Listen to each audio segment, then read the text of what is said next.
My father said, "You'll never amount to anything." I left that night. 20 years later, he stood outside my company gates, asking for $5. I walked past him. The coffee in my hand had gone cold by the time I saw him. I was standing in the parking lot of my manufacturing plant. Morning shift starting. 7 a.m. Gray November sky threatening rain. 3 buildings sprawling across 6 acres. 200 employees clocking in. My name on the sign out front in steel letters. Chen Precision Manufacturing. Estier 2014. The morning air smelled like diesel and rain and metal shavings. Industrial smells. Success smells. A man stood by the main gate, outside the fence, shoulders hunched against the cold, wearing a jacket too thin for the weather, holding a piece of cardboard torn from a box, marker writing, "Anything helps, God bless." I was 50 feet away, walking from my car, Mercedes S-Class, parked in the spot marked, reserved, CEO. Same spot I parked in every morning for the last 6 years since we'd moved to this facility. Something about the man made me slow down, something familiar in the posture, the way he shifted his weight, the way his hands held the sign. I recognized the hands first, thick knuckles, scarred from years of factory work, the same hands that used to slam doors, throw beer bottles, point fingers, then his face. 20 years hadn't been kind. The alcohol had carved him hollow, cheeks sunken, skin sallow and gray, hair thin and greasy, beard patchy and unkempt, but the bone structure was the same, the eyes were the same,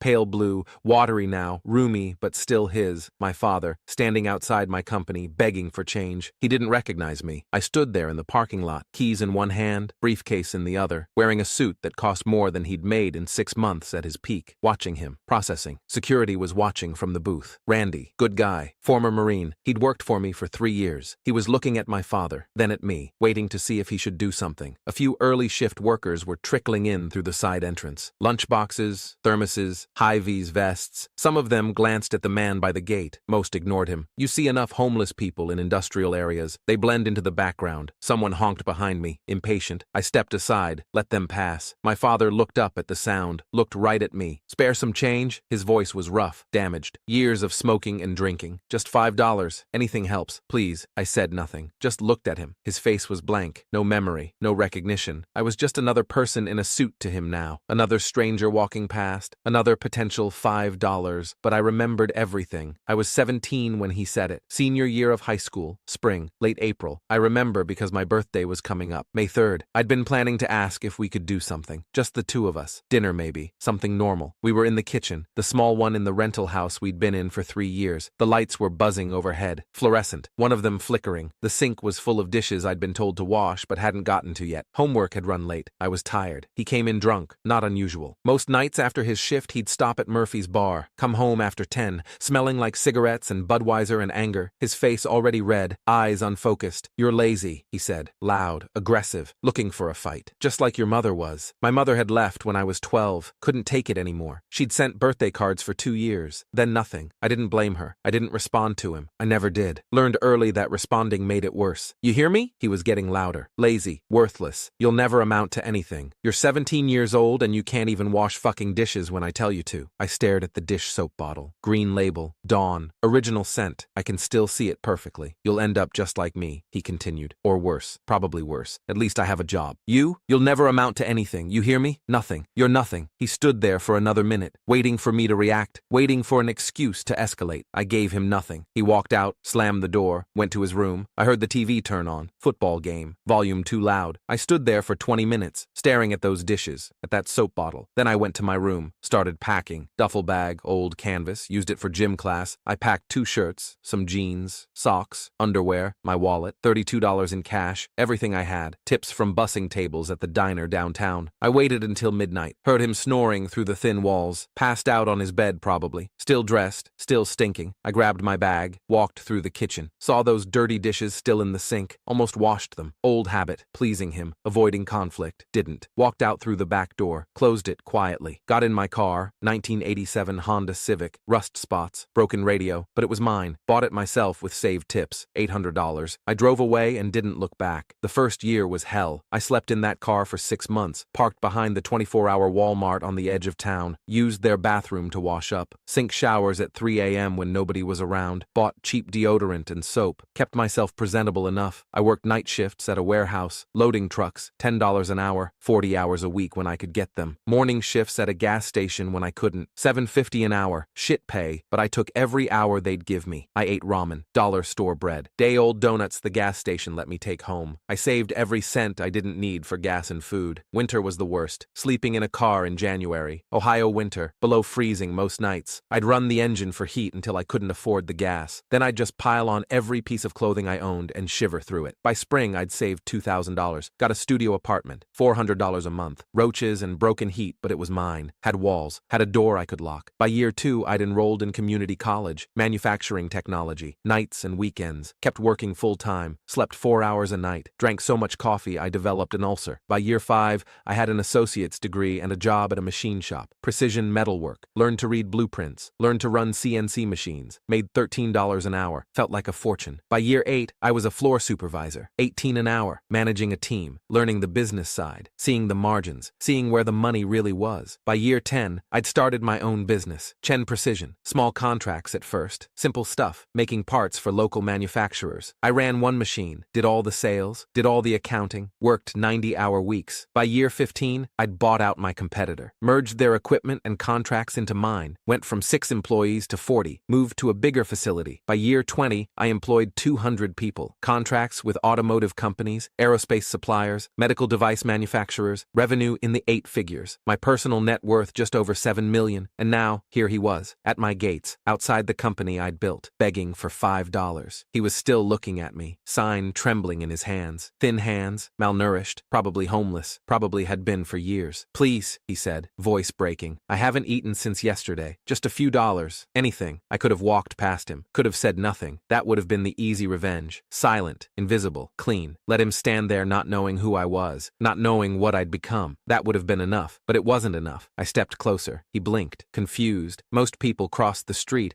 walked wide around homeless people. Do I know you? He asked, squinting, trying to focus, trying to place my face. I held his gaze for a long moment. Let him search my face. Let the years fall away. Let him see the 17-year-old who'd walked out. Let him see what that 17-year-old had become. Then I saw it, the flicker, the recognition, delayed, uncertain, but there. His mouth opened slightly. The sign slipped from his hands, fell to the wet pavement. Wait, his voice, barely a whisper. Are you? I reached into my pocket. His eyes lit up. Hope, desperation, thinking I was reaching for my wallet, for money, for help. I pulled out a business card, heavy stock, embossed, my name in gold, James Chen, CEO and founder, Chen Precision Manufacturing. I held it in front of him. Let him see it. Let him read it. Let it sink in. You told me I'd never amount to anything, I said quietly, calmly. You were wrong. I let the card fall. It fluttered down, landed in a puddle between us. Then I walked past him, through the gates, heard Randy buzz me in, heard the electronic lock click, heard my father's voice behind me, calling out, but I didn't turn around. Walked into my building, through the lobby, up to my office, corner office, windows overlooking the production floor, set down my briefcase, hung up my coat, sat at my desk, looked out the window at the gates. He was still standing there, staring at the card in the puddle, not picking it up, just staring. I turned away and got back to work.